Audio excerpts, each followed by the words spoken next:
Welcome to the Health Catalyst podcast, brought to you by YPO. Here we talk about the business of health innovation, and I sit down with industry leaders who have been in the trenches. My goal is to share the lessons and provide practical and actionable advice to help you launch, grow, and scale your business. I am your host, Rodrigo Hute.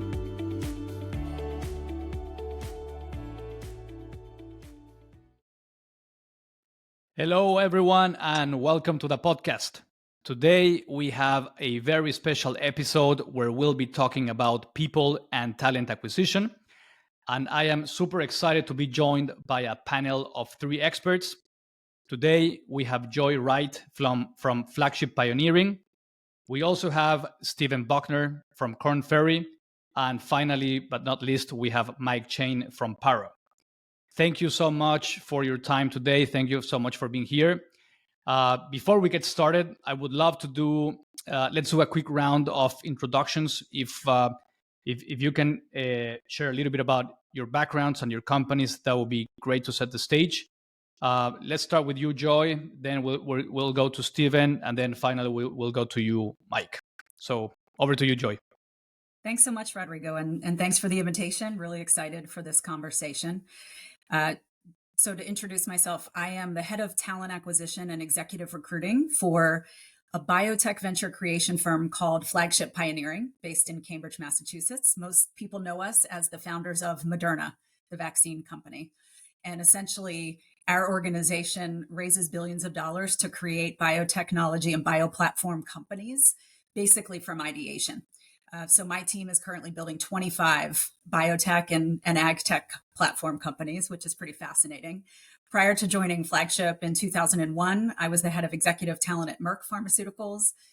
And then in my 25-year career, really grew up in recruitment process outsourcing, moved into executive search, and now have done in-house executive talent and talent acquisition for the past 8 years. Excellent. Thank you. Over to you, Stephen. Hi, Rodrigo. Stephen Bachner, and I head up Korn Ferry's healthcare private capital practice. I've been in the executive recruiting and leadership development business for the last 20 plus years.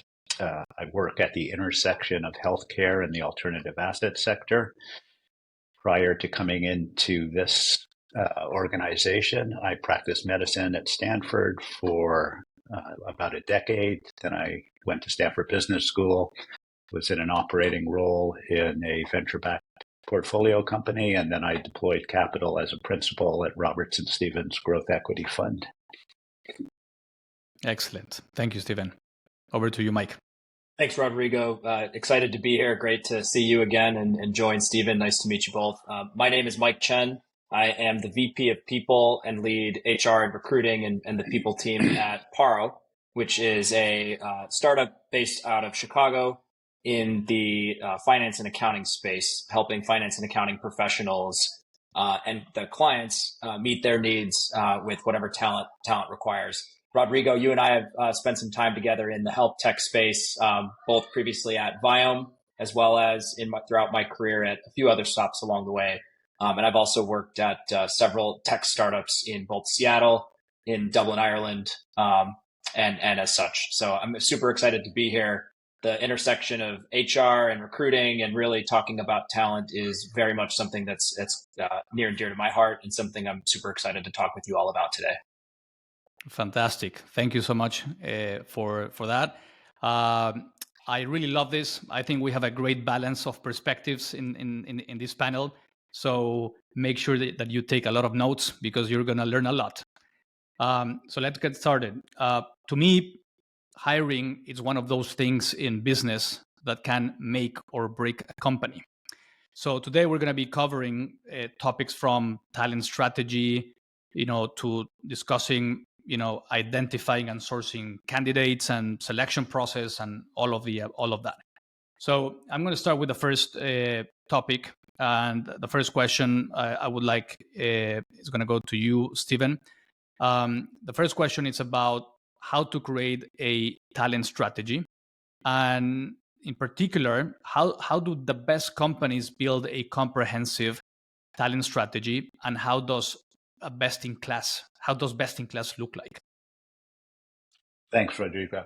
I think before we attack that question, I think it's very valuable to understand that most people in our business, either individuals who are building companies, providing the capital to build those companies, or CEOs and other leaders who are driving the performance of those companies, will all agree that capital has become somewhat of a commodity.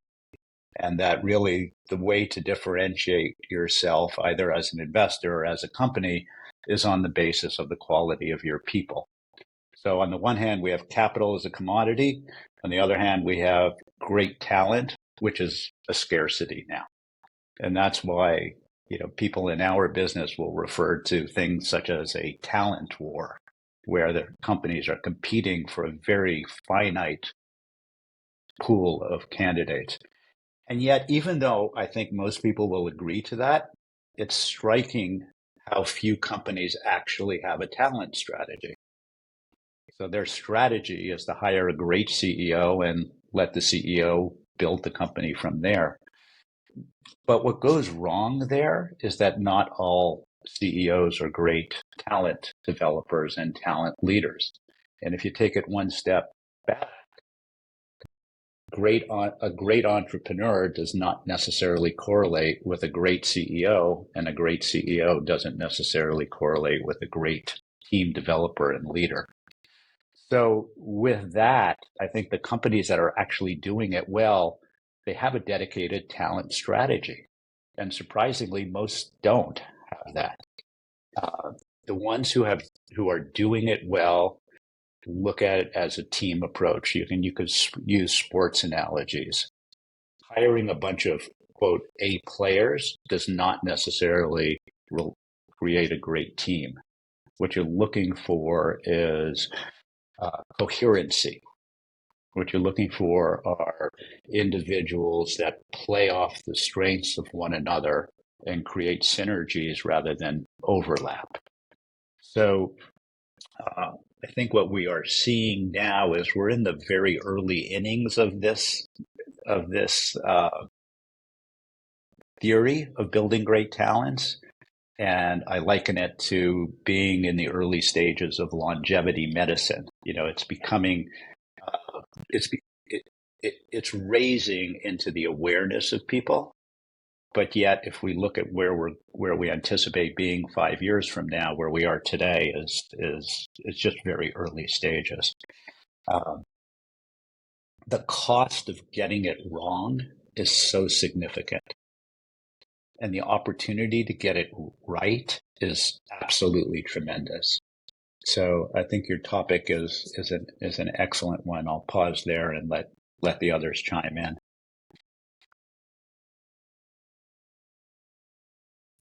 Yeah, I think Stephen hits the nail on the head, right? It's about, especially if you're talking about early stage company building, it's the strategy on how you're hiring.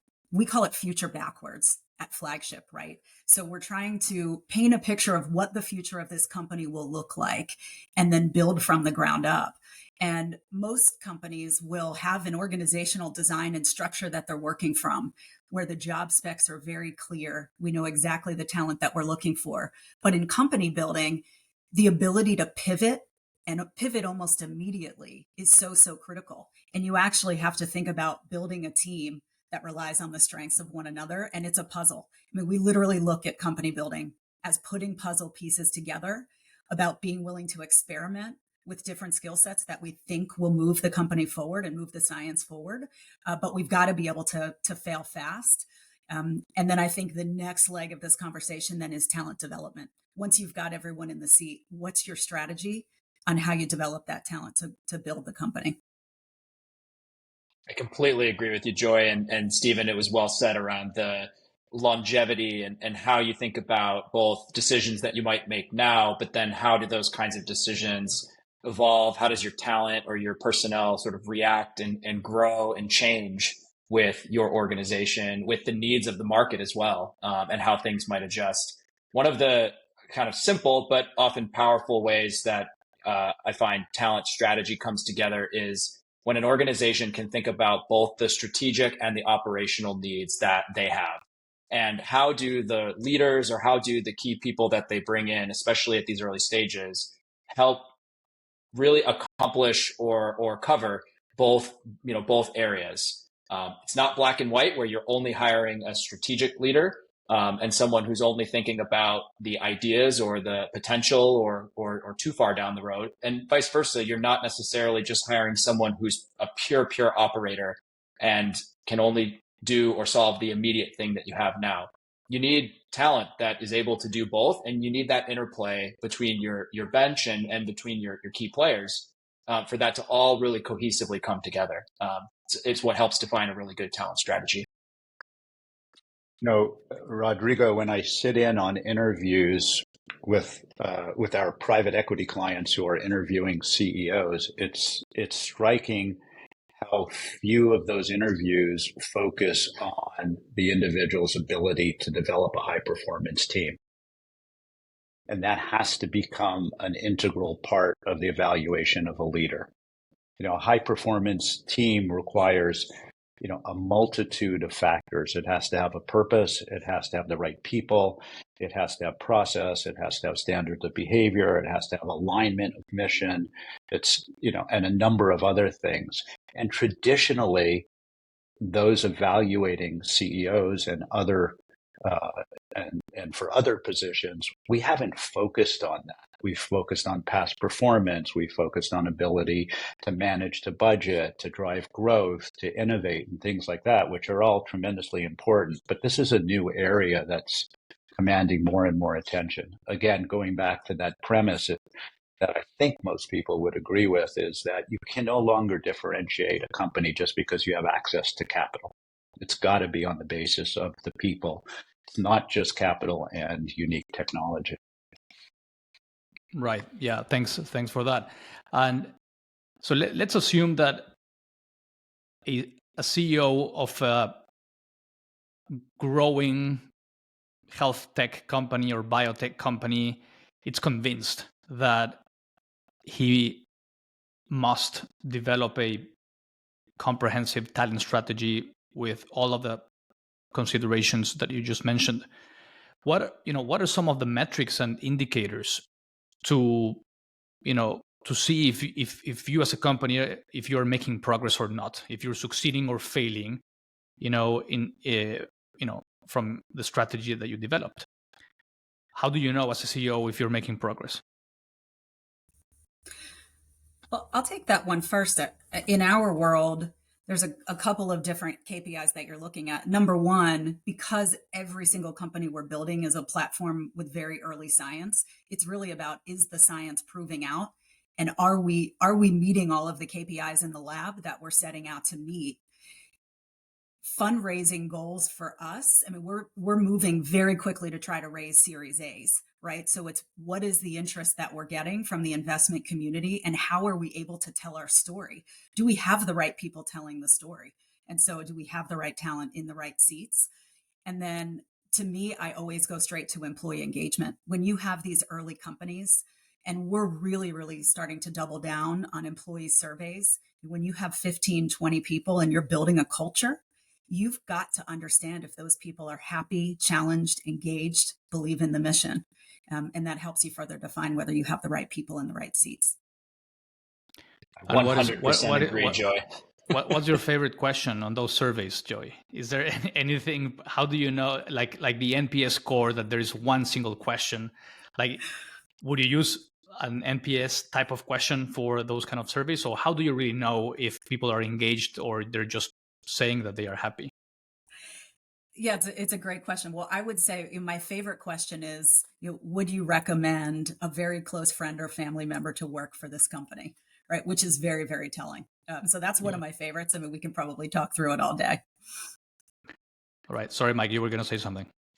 Joy is, all of this resonates so strongly with me, especially engagement, especially I think too, during what has been a pretty bumpy last 18 months for a lot of organizations and a lot of companies that are managing costs, that are being very careful with their expenses and their headcount. and many who've had to make unfortunate decisions about, how to weather the storm with regards to the state of their businesses or just the kind of the outlook ahead, with a view to making sure that they are progressing, that they're growing, that they're maintaining either profitability or really a sense of kind of, again, how to operate their businesses. One of the questions that I think is very powerful that an engagement survey can ask is kind of around the strategy. Does every person, every employee, every team member understand and have input and ask questions about the strategy of the company, about what you're doing, what you're building, what you're offering to a business or to a consumer?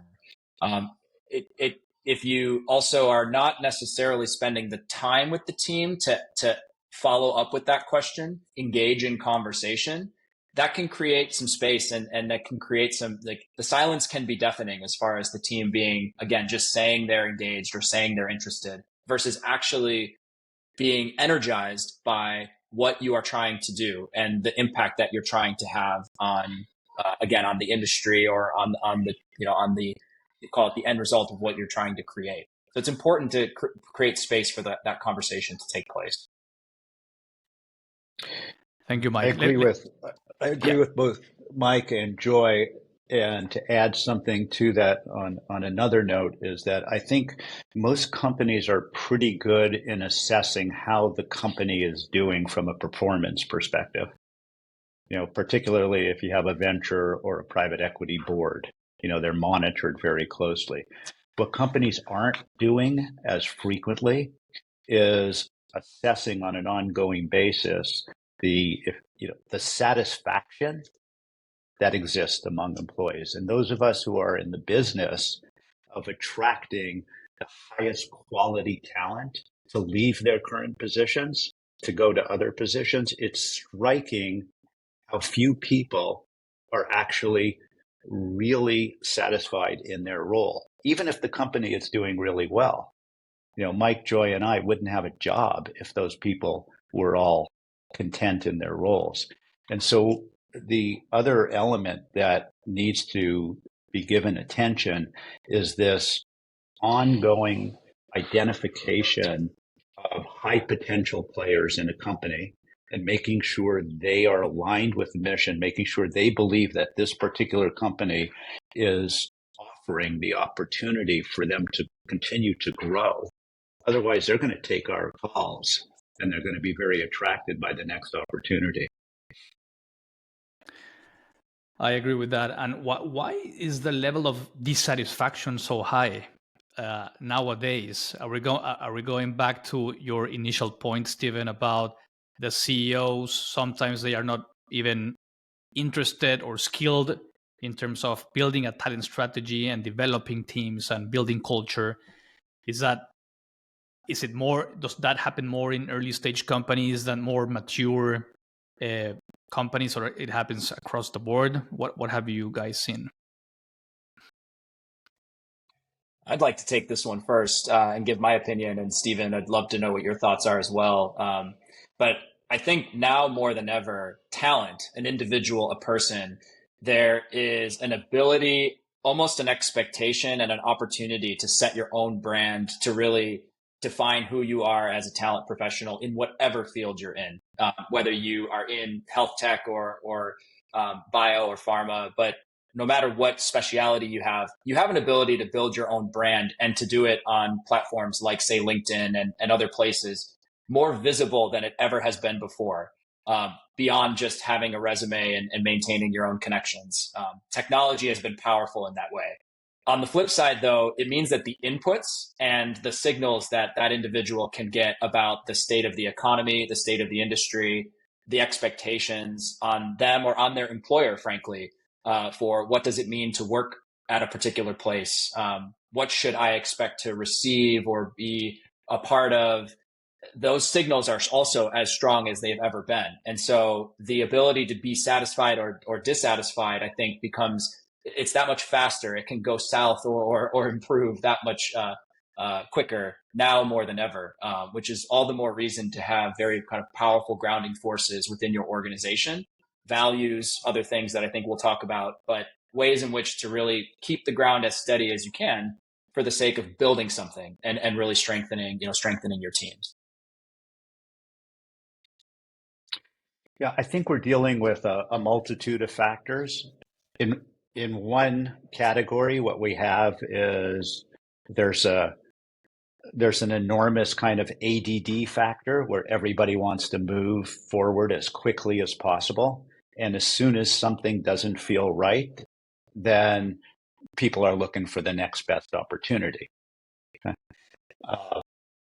And in some cases, that's actually diminishing the talent pool because, again, the supply-demand ratio of opportunity versus high-quality talent is so imbalanced that people are being offered senior level positions, CEO and other, when they're actually not really ready for those positions.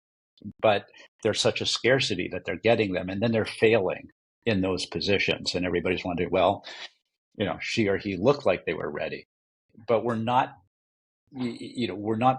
deeply evaluating them objectively. We're evaluating them based on, hey, we need this person. So that's one piece of it. But the other piece is, and I think we're going to touch on this later, is if you get underneath that, what truly defines job satisfaction for most people?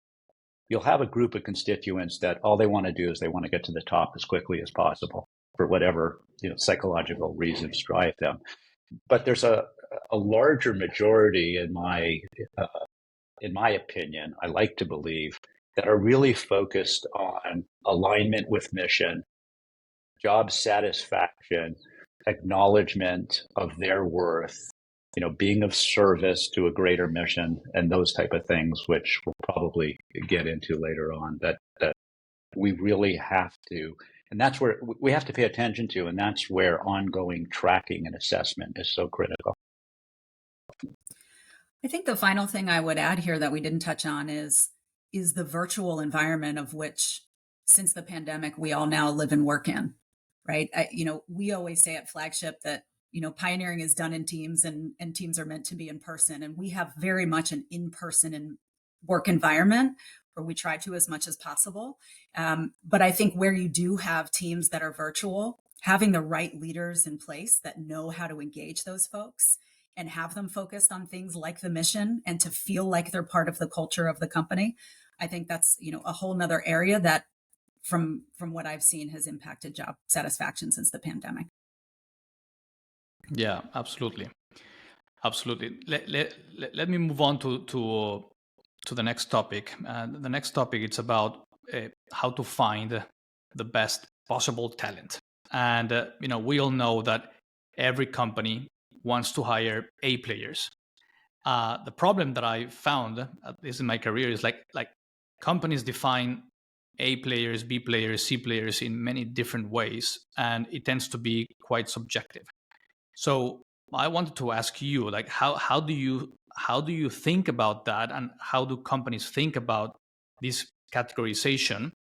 And what are some of the specific traits and behaviors that differentiate one from another? It might be company specific or role specific, but I just find it hard to believe that also every company can fill every position with the so-called A players. So who would like to start with that one?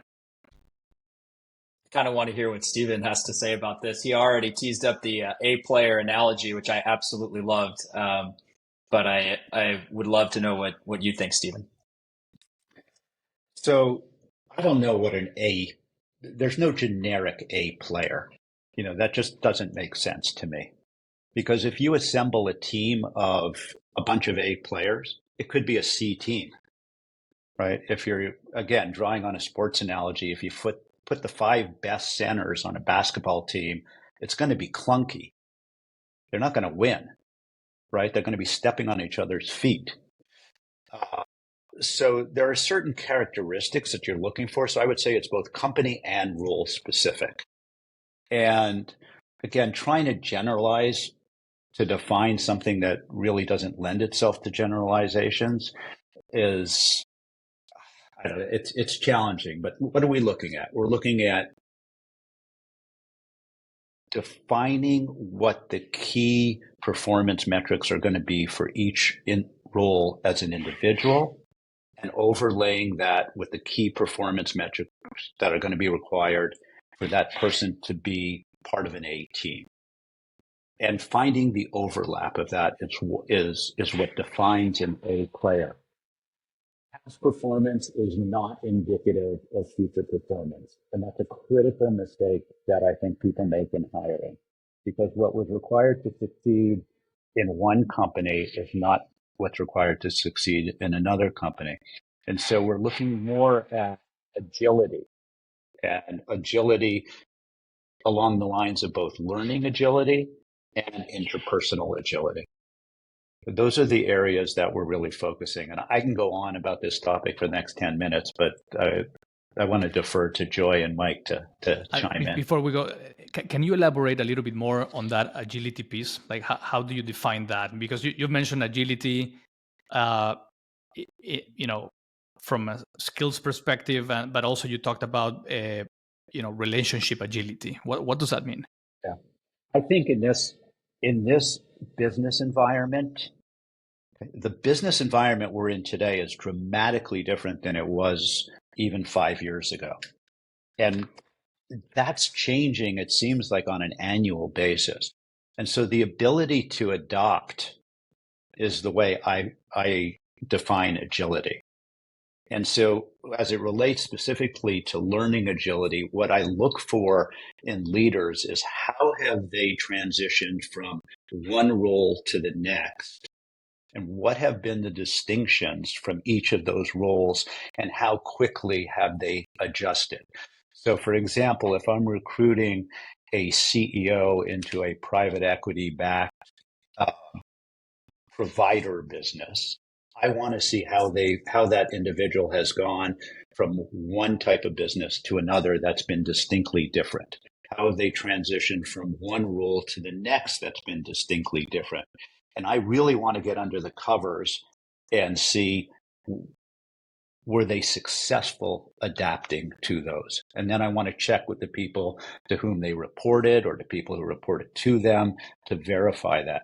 On the interpersonal agility, if somebody's been successful either building teams in, let's just say, physician-driven organizations or high science organizations, and now you're evaluating that person for a different type of environment, how can you predict whether or not they're going to be successful? Well, you have to evaluate how they've done across a multitude of different relationships. And you can really check for that. It takes a lot of probing and a different kind of orientation than most of us are used to, because it wasn't required in the past. To add to this is what we think and talk about all day long at Flagship, right? So today I have 9 CEO roles that we're recruiting against. And very often the CEOs that we're bringing into our companies are first-time CEOs. And so when you think about the capabilities and criteria that we're solving for, their backgrounds are so unique and different. And so what we talk a lot about are markers. What are the markers that these executives have that we believe will showcase to be a fantastic CEO in the Flagship environment, which is exceptionally unique and different from most other, venture experiences. So for us, it's an ongoing study, and the dynamic conversation that we have on a daily basis with our leaders is, it's a lot of fun. I'd love to come back and have this conversation in 2 years when I think we will hopefully have it a little bit more solved. Yeah, Joy, I'm so glad you mentioned that first-time CEO, because Rodrigo, I probably do 24 CEO searches a year for really high-quality financed companies. And when we're beginning the search and we're defining what the investors or the board wants to see in that person, they all want somebody who's been successful in the past, as defined by high-valued exits, verifiable returns, and all that stuff. That's impossible. That just doesn't exist.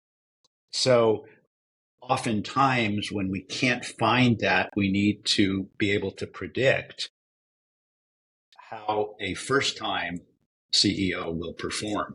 And that's where the stuff that Joy was talking about becomes particularly critical. And that is not a science. That is much more of an art.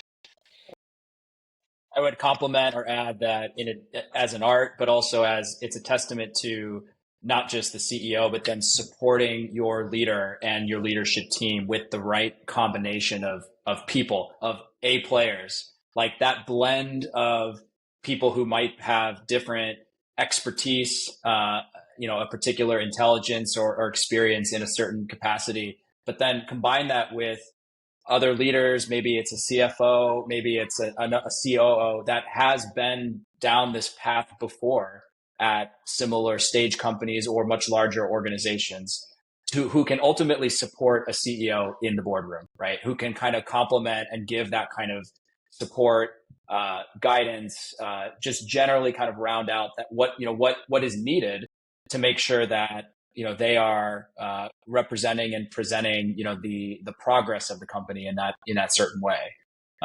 It is certainly an art and definitely a beautiful thing to witness and to be a part of and help orchestrate. Again, talent strategy complements that in its entirety.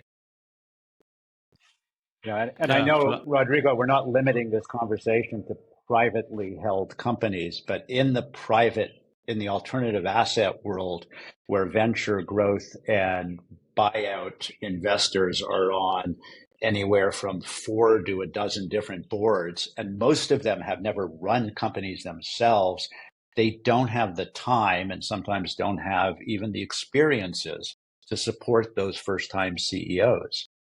And so people need to be brought in to fill that role, people on the board. So it's really kind of a multifactorial approach to creating talent in an environment that has a limited pool. Let's talk a little bit about predictors of success. You've mentioned that sometimes you have hard data to look at the historical evidence of someone's performance. Sometimes it's an art, and one conversation that I keep having with different CEOs and leaders, it's like, what are the key predictors of success? And some people say, you should prioritize IQ, and some other people say you have to prioritize EQ. So what and I know that it's not only that, right? But if we explore and discuss the whole topic of IQ, EQ, like what tends to be a better predictor of long-term success for a company, and the follow-up question to that is like, if you really want to assess for IQ and you really want to assess for EQ, what do you normally do? Like, do you have specific techniques, assessments, or something that you have found helpful? Let's start with you, Joy, on this one. So listen, obviously at Flagship, the IQ is through the roof, right? If you look at the bios of most of the people that I work with every day, they're all Harvard, MIT, MDs, PhDs. So for me, it's about finding that balance of EQ and IQ.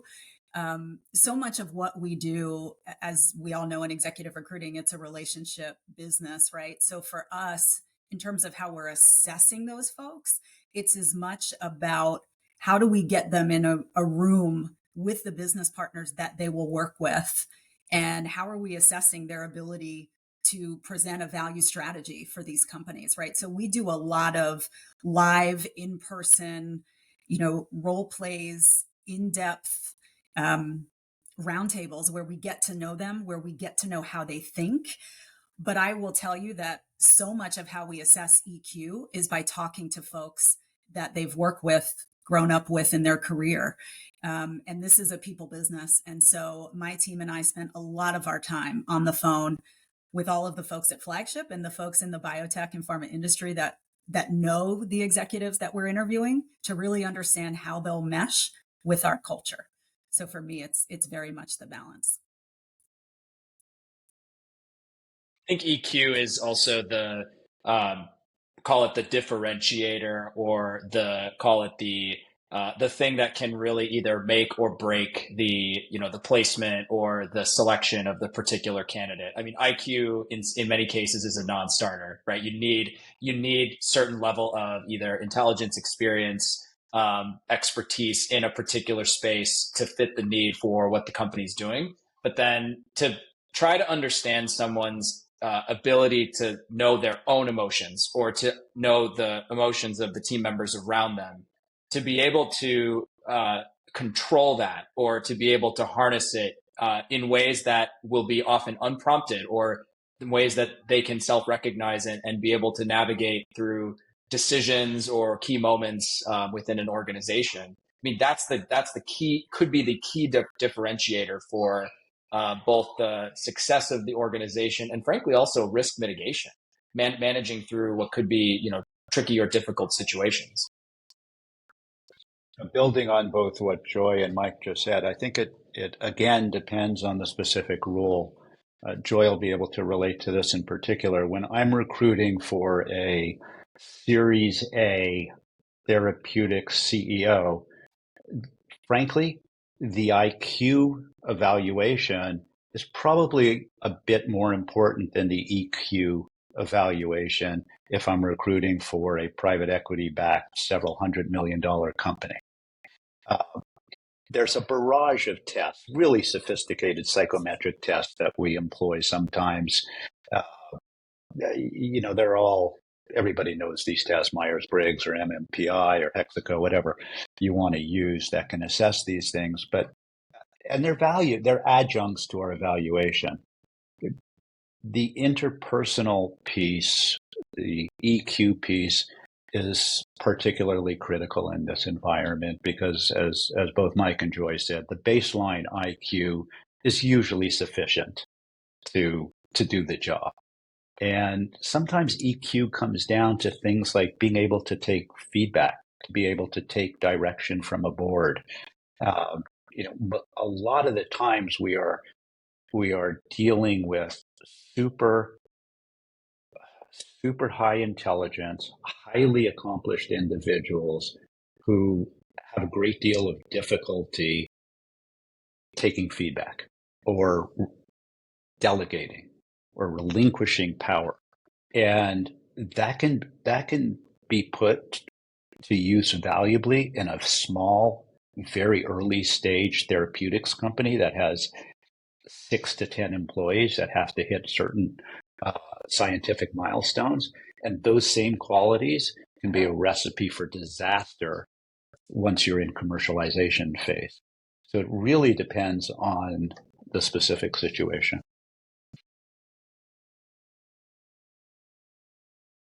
So what do you do in a case where you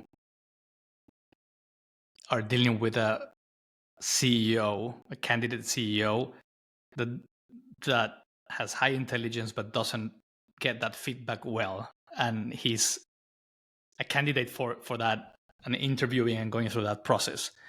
Have you had maybe you can share an example of someone that was a difficult person to get into that position because of what you just mentioned? I think it's a very high risk situation, is what I would say.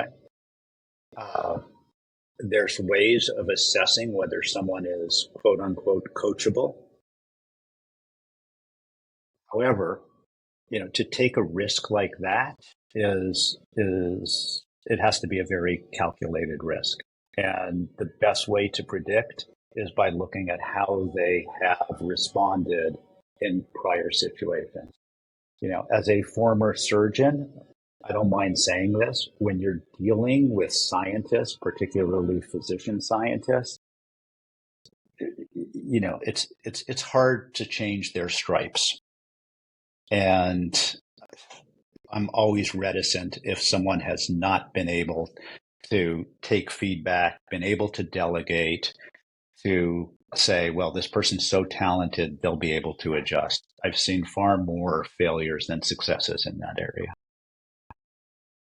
I think in the circumstance when a candidate, either he or she is potentially coming across as a fit in certain ways. Maybe there's this particular, again, like going with IQ versus EQ, there's a box that they check that helps solve a particular gap or need that you have, but that it seems to it may come at the expense of culture, may come at the expense of fit.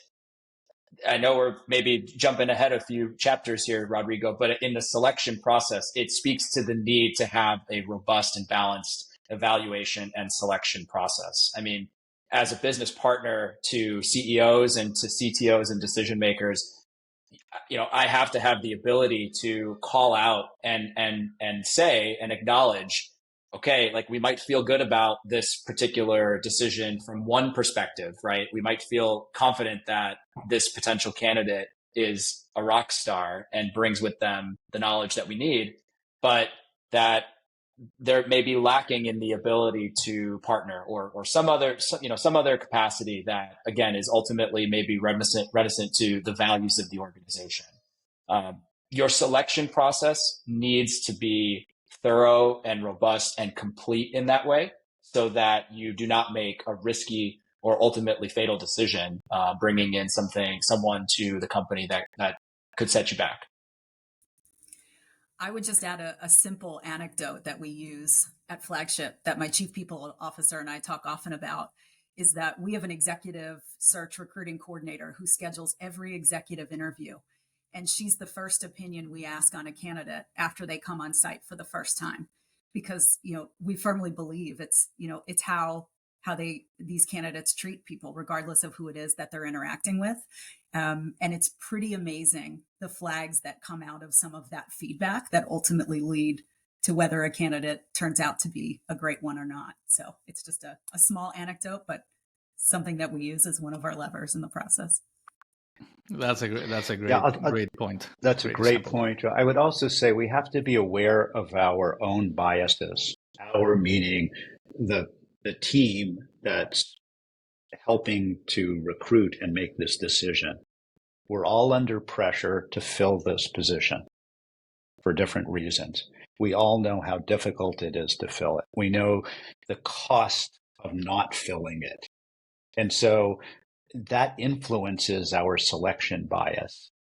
And it's similar to, if you look at theories of investment theories, why we make investment decisions, a lot of that applies to how we make our selection here. And it's really important to have a lot of input because we're all subject to that kind of bias of we need to make a decision and we can make this work. You always have to keep in mind what is the cost of making the wrong decision. And that cost is huge. It usually costs you at least a year of a company's development and can literally be the downfall of a company.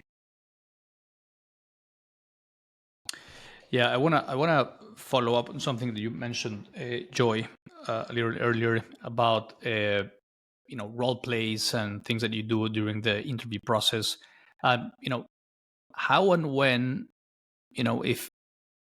when does it make sense to implement a case study, interview, role plays, a presentation? I've seen it implemented in some companies for certain roles, but not for every role. Have you seen?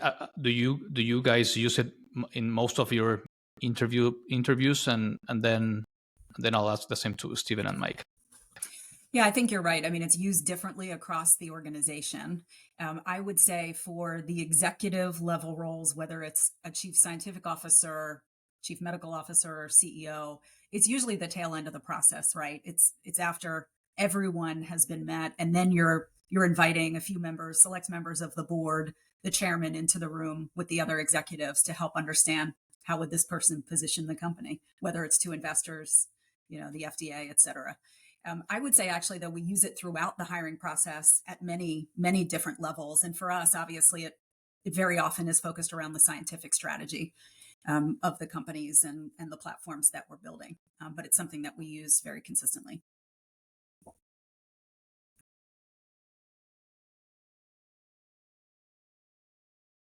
I agree with Joy. I mean, we use it frequently. towards the tail end of the process because it requires a lot of effort on the part of the candidate and on the people evaluating the candidate. So, for example, if we're recruiting a CEO, oftentimes we'll narrow it down to the final 2, maybe 3 candidates, and we will actually have them present to the board as if it was a board meeting. We'll give them all the data in front and we'll say, okay, pretend this is your first board meeting. What do you present? And then we will coach the board, the interviewing board, to ask really probing questions, sometimes even questions that are off the mark, just to see how the individual responds. So you want to see how the candidate responds in a pressured situation, both to really insightful questions and to questions that are maybe far less insightful, because they're going to get those. And it's very revealing. Rodrigo, I think you and I had a unique opportunity with Viome, where Viome was a consumer health tech company, but also certainly had a strong science arm to it as well, and research, and a lot of great work being done to consider, the continued research in the gut microbiome. And I found that when we would interview candidates, either for individual contributor roles or frankly for leadership roles as well, there was this interesting, call it on the debrief side of things, a sort of constant reminder of, this person might be joining a particular team that has maybe a more consumer focus to their role, right? Different measurements of success, different cadence of work of what they're going to be doing, versus someone who's perhaps joining more of a science or analytical or kind of longer tail project. And it's not to say that those are two different, types of cultures or companies. We know that the person ultimately needs to work across and be able to coalesce with the entire team.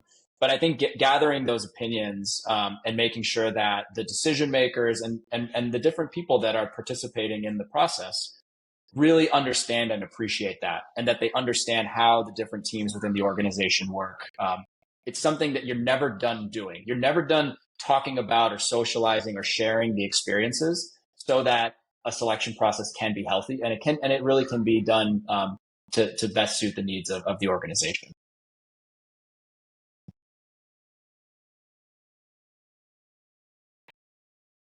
Thank you, Mike. I want to ask you a question, Mike. Switching gears a little bit, let's talk about sourcing channels. Like what has changed in today's marketplace? What are some of the most effective sourcing channels that you are using, and what are some of the channels that you're not using as much as before? If you can talk a little bit about some of those and what are some of the pros and cons, that would be great. Well, I will say that it has become increasingly difficult on both the candidate experience side and also on the call it the recruitment side to find and build a semblance of a strong pipeline, given that there are so many different inputs and applicants for roles, especially in the broad scope of role that I occupy, where I'm hiring not just for particular specialists or like Joy, I know you mentioned chief science officer, but there's, in the case of say CFOs or CTOs or COOs, there's just an abundance of applicants out there, and not all are necessarily the right fit for the particular level of role. I would say that with platforms like LinkedIn and other technology platforms, it's both made it easier to see these opportunities or to kind of put your net out and see what's out there, but it hasn't necessarily created the right kind of quality, or hasn't solved, call it the quality and the ease of use. So the challenge persists in terms of how you set your own recruitment team up for success. What channels can you focus on specifically to kind of capture the right talent that you need and really feel good about who you're bringing in those initial stages. Has your opinion changed when you think about resumes and LinkedIn? Have you changed your opinion on that? Now that with tools like ChatGPT and all of that, How do you? I have, Rodrigo. I mean, I'm probably out of phase right now. Maybe it's my bias creeping through just based on, again, the role I occupy and what I see in the market. But, it's far too easy now to create, to kind of spin up, to put forward an artifact or something that does carry value, a resume. And also things like, speaking to experience or talking points. There are ways to prep, good ways to prep for the different stages of a job interview and to ultimately put yourself forward for, for an opportunity. But at the same time, it has allowed almost too much to kind of come through, and has ultimately, I think, kind of clouded a bit of the call it the ability to assess someone who is at the right at sort of the right moment or the right stage for a particular opportunity. Stephen briefly touched on it with regards to this psychological drive to go up and to the right, as one example. Also, a perception that I need to be in a certain role at a certain time. I think that there are just so many signals now and so many different ways to get feedback, and not necessarily the right feedback, that ultimately are driving candidates and decision making in a way like we've never ever seen before. So it's certainly a unique time, but one where the challenge persists on selecting and finding the right talent. Stephen, Joy, do you have a different perspective on the role of resumes and LinkedIn nowadays? Is that still something that you still rely on? Yeah, so we still rely on LinkedIn for sure on identifying the talent, right? So it's one of the channels that we use to figure out the who's who.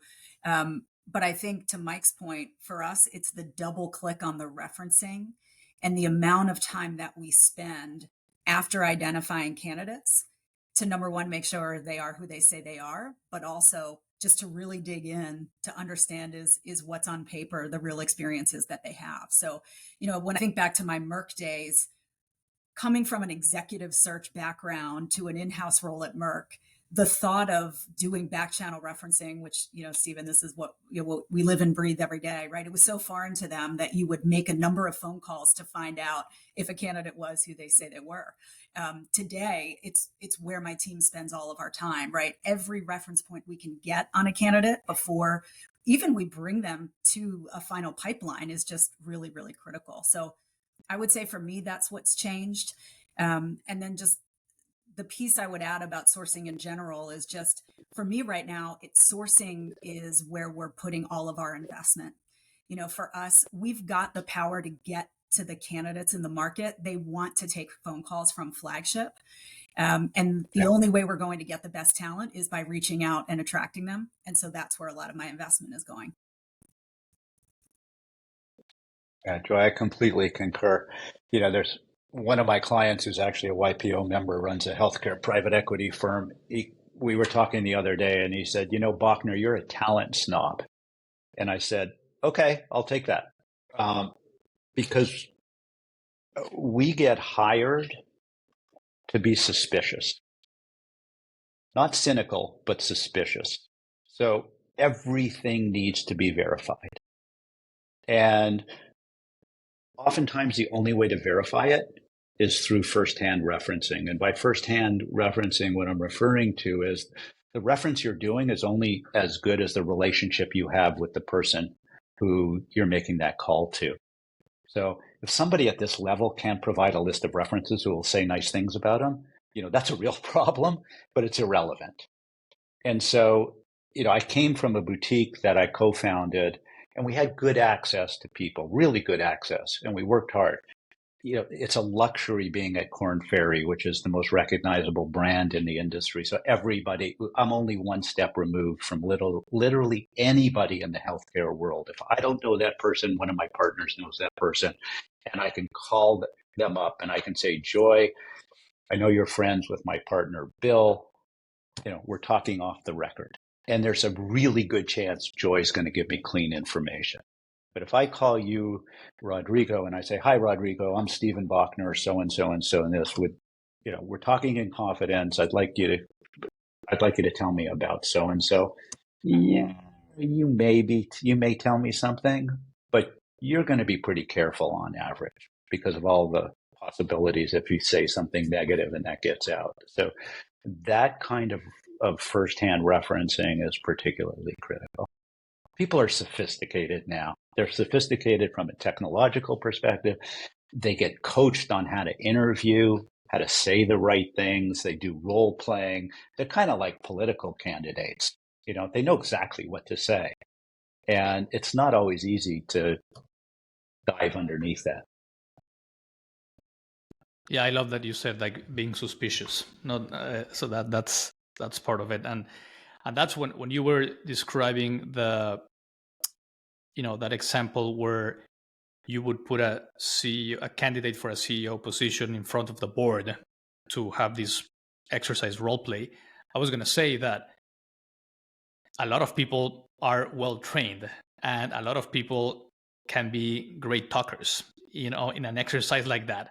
But then how much of that is reality versus staged, right? And yeah, I guess that you need both, and you need to run the exercise, but at the same time you need to double click and triple click with references. Mike, you want to say something else?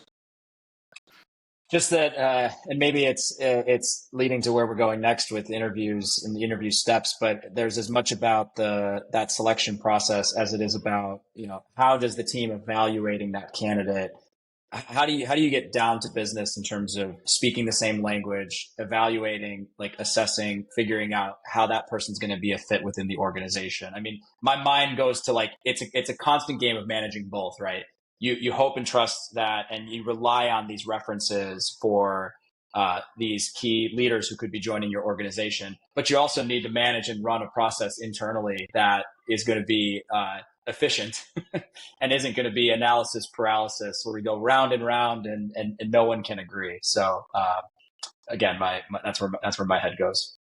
Let me double click on the referencing piece. So what advice would you give CEOs or leadership teams of health tech companies or health and life science companies that are recruiting for a leader in the company? I mean, would you, as part of the process, would you ask them, hey, can you please provide 3, 5 or whatever references, and then you would focus on doing your research on those references, or you would go beyond that and you would do back channeling and trying to find more people that have worked with them in the past, even if they didn't add that person on the list? Like, what would you recommend? Yeah, I feel very strongly about that. If it wasn't clear before what I was saying, I apologize, because the references provided, for me, they're only slightly important. The highest value of those references is when you call those people, and referencing is an art. I mean, we coach, some of our clients want to participate and or do the references themselves, and we coach them on how to do referencing, because referencing really, unless you do it all the time, why should you know how to do it well? And so when you do a reference with someone who was provided by the candidate, you make that person feel comfortable, you get into the conversation, and then towards the end, you kind of slip in subtly and say, hey, Rodrigo, who else did this person work with that I might chat with? And by that time, either they're off guard or they, you have a rapport and they'll tell you. So that's one way of getting additional names. The other way is we do cold research and we say, who else would this person have worked with? And we create a list. And I'd say I put only a small amount of importance on the references provided and a great deal of importance on the references that we come up with that weren't provided. And that's where what Joy was referring to, being able to access those people in a kind of firsthand manner, is so important. When you're doing references, another point that's often overlooked is it's not just to find out if what this person, how this person has presented themselves is actually accurate. But you may be hiring this person, but another value of the reference is what's the best way that we can work with this person to help that individual be successful. So it's not, nobody's 10 feet tall in every category. So how do you coach this person? How do we complement this person? What does this person need to be successful? If it's a CEO, maybe they need a great finance person, or they need a great HR person, things like that. So that's another value of referencing that I think is oftentimes overlooked. And I would add that even in those conversations, you often get pointed to even better candidates, right? Once they realize, oh, you're considering her for that role, have you spoken to this person, right? So for us, it's just part of the recruiting process that's so powerful. And then I would just close by saying, I don't even present a candidate to one of my executives until I see who in the flagship ecosystem has worked with this person in the past. And I will do 3, 4, 5 outreaches to make sure I've got data points that say, they're not always positive, by the way, right? Sometimes you get watch outs. It's always a data point to start with, but at least I have some information that is giving me, something surrounding this person's candidacy before we decide to invest time with them. You both alluded to that, like Joe and Stephen, like it's impossible for, like, nobody's perfect, right? Like nobody has A's across every single category that you are assessing for. So do you guys look for red flags in particular, or do you try to kind of come up with an executive summary of, this is Mike Chang. This is, these are the pros and cons of Mike Chang. This is his experience. These are some of the things that we have to take into account. And maybe the person, nobody's perfect, but maybe that person for this particular role is the best candidate that we have found so far. Is that how you think about it, or you have a different perspective? That's exactly the way we think about it. Frankly, if you see a reference report from a search firm or some entity like that, and it's all positive, they're not good references. I mean, each one of us, I think once you pass the age of 20, not everybody's going to have great things to say about you. So it's kind of just BS if a reference report is completely clean. It's just not thorough enough. So it's not about finding somebody who everybody likes. It's about really getting underneath the covers and finding out where is this person's strengths and where do they need to be augmented, coached. What are their areas of development? And that's what good referencing can do. And Rodrigo, you had asked, the question was initially about advice for the CEO or for the decision maker. Something Stephen brought up earlier is checking your biases, being aware of your biases. I mean, I feel like I personally, and we've worked with CEOs, or I've worked with CEOs and leaders who who index more maybe towards like product and product development, or who index towards customer growth and revenue, and who, when they're hiring or looking for leaders, you can just tell they're focusing on a specific few things that are clearly critically important for them at the moment and what they want in the organization. But something I'm always reminding myself to do, and I think it's a skill that a business partner needs to have, is you have to be comprehensive in your analysis of a candidate. Meaning, especially in like a startup environment, we don't always have the luxury of complete control over every stage of the process. Sometimes people are coming inbound. There's candidates being referred for roles. It's both exciting, and then sometimes it's not as clean as you'd like, right? But the ability to evaluate comprehensively, is a particular candidate, where does that person stand or sit in all of the necessary areas, not just in IQ and in knowledge or in ability, but also in EQ, in culture fit, in that ability to grow and manage talent internally. How are they going to work with their peers? Having that conversation with a CEO is incredibly important and valuable. And CEOs would be mindful to remember to do that with their own partners as well before making such hiring decisions. I completely agree, Mike. And over the years, I've thought a lot, and I've studied the reasons, if there's any commonality of reasons why people make the wrong decision.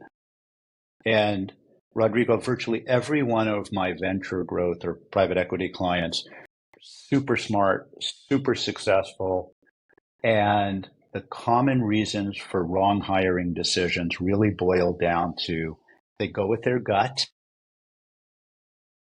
past performance, and pressure to get somebody in the role. Those three things, our gut is great, but not so great when we're evaluating talent. Past performance, not indicative of performance in the role that you're putting this person into. And expediency, absolutely critical. But the wrong decision is going to set you back many, many months, if not years. So those are the three things that I see across the board from my clients. That's great. That was going to be my last question, and you just answered it, which was like, what's the most common hiring mistakes? So thank you for that. And going with your gut instead of gathering, I would so the opposite is like gather data, gather as many data points from multiple sources to have a balanced perspective before you make a decision. The second one being focus too much on past performance only. But I would push back a little bit on that one. Like, what's wrong with looking at historical performance as a potential indicator that that person can do it again? What do you think about that? And then the third one, which is like time pressure. Yeah, everybody has that. I've been there multiple times. Like, you have the clock is ticking and you want to fill that position as fast as possible because you need to do the job, right? So I understand that. But what do you think about the second one? Yeah, look, I think past performance is a very valuable component of the evaluation, but it's not necessarily predictive. So if we go back to that example where, most of my clients want a CEO, when they're recruiting a CEO, they want somebody who's been successful in that role before. Okay. But there's so many things you need to evaluate. Is that person still hungry? Was the success in their previous company, did it require similar skill sets as it will in this company? Was the success due to a rising tide? Were the markets so favorable, as Joy knows so well, when the biotech markets are buoyant, there's a lot of success.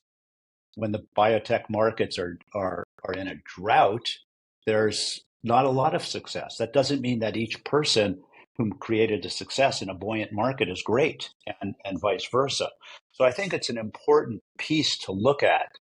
But oftentimes, and it's striking because, again, I don't have to overemphasize how smart and successful our clients are who are hiring these people, but you combine past performance with their gut and the need to get someone in there, and that other point we talked about, kind of superficial referencing, those are all the ingredients for a lousy decision. And That's they're just great. not I getting, love it. they're just not getting under the hood enough because those three boxes are checked and it's like, okay, let's go. And we're not spending enough time truly assessing and looking at the whole picture. Yeah. Anything else to add, Joy, Mike, in terms of common hiring mistakes before we go? So the only thing I would add is once the hire is in, it's not being willing to admit when you've made the wrong decision. And I think for us, especially in these early stage companies, keeping the wrong CEO in the seat too long is really what could be the downfall of the company. And so being able to fail fast and figure out we've got to make a change here. Joy, I'm so glad you said that. There's two things that I've never heard a client say. I've never heard a client say that I fired this person too soon. And I've never heard a client say, I paid this person too much after they've had a successful exit. So I know one of your questions that we were going to touch on, which we didn't have time, is when is it okay to overpay? I don't know what overpay means.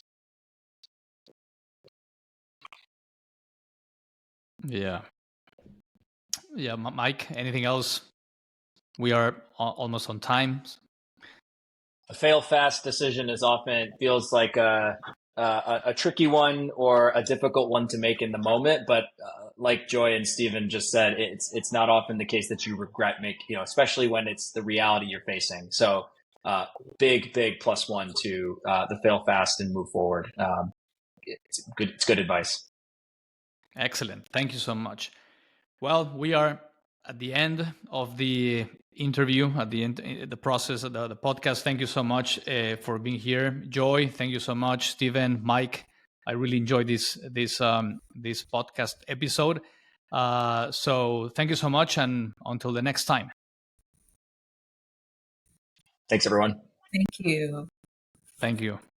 Bye-bye.